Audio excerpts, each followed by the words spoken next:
Hi, I'm Jess. This is Leo.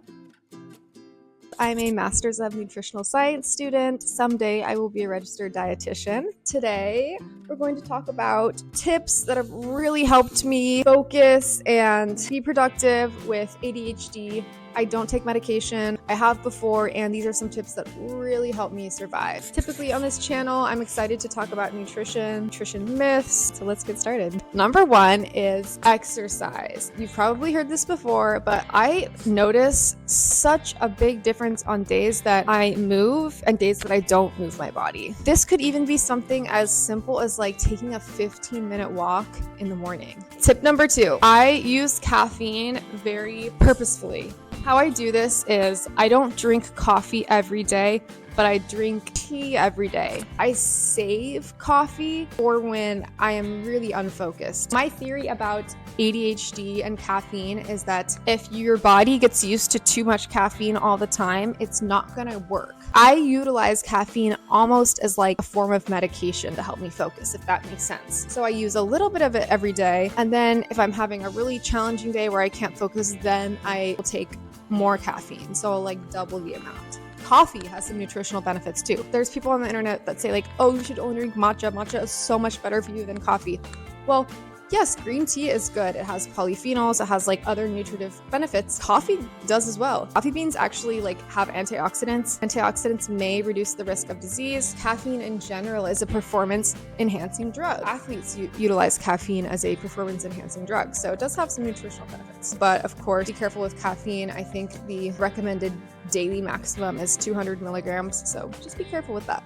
Number three, sleep is so important. I notice for myself when I don't get a good night's sleep and I'm tired, if I don't get at least 8 hours of sleep a night, like 8 to 9 is my good level. But if I get less than that, I just cannot focus. I'm so tired. We'll be staring at my computer all day and really not getting much done. There is a whole like list of things online, if you just Google it, that have to do with sleep hygiene. These are things like turning off technology an hour before you go to sleep. There's a whole list of things. Works for me too.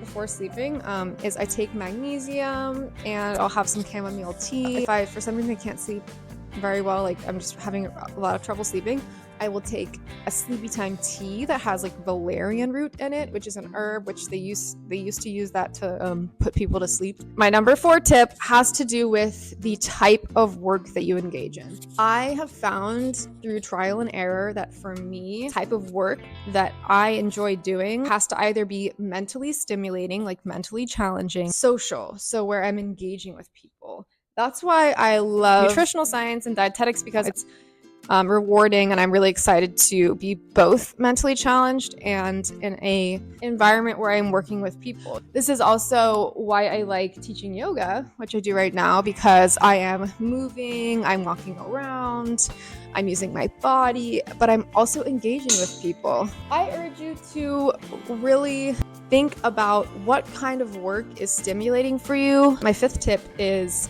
eating healthy, big, filling meals. I don't know about you, but when I am hungry, I can't focus. All I'm focused on is being hungry. Your meals need to have over 50% complex carbohydrates, so like whole grains, protein, and fat, and fiber. If your carbohydrates are complex, that'll have fiber in it. That'll keep you full and satiated for hours. The more fiber that your meal has, the fuller you'll be for longer. I always like to have protein snacks with me. I like the Think Thin protein bars. I really also like those chomps, like beef sticks. They're just like grass-fed beef. It's a good way to get some iron and some B12. Nuts are really filling because they have fat, they have a little protein. If you have any ideas of really filling snacks or really filling meals, comment down below. Number 6, my last tip that I have for you. This is just like an idea that I had that I kind of created. Low energy versus high energy tasks, okay? I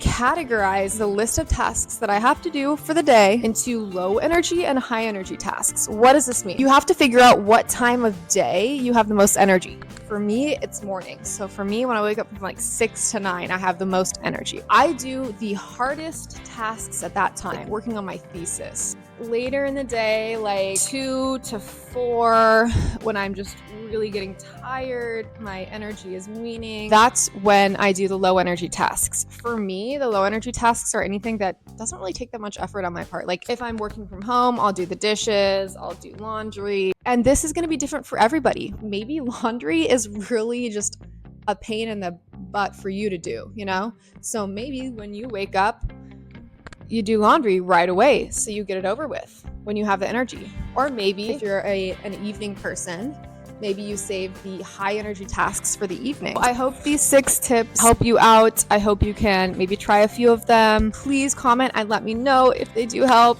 Please comment and let me know if I'm crazy. I'm really interested too if you have any other ideas that might help anybody with ADHD. Please like this video if it was helpful for you, and please subscribe if you would like to see videos about nutrition in the future.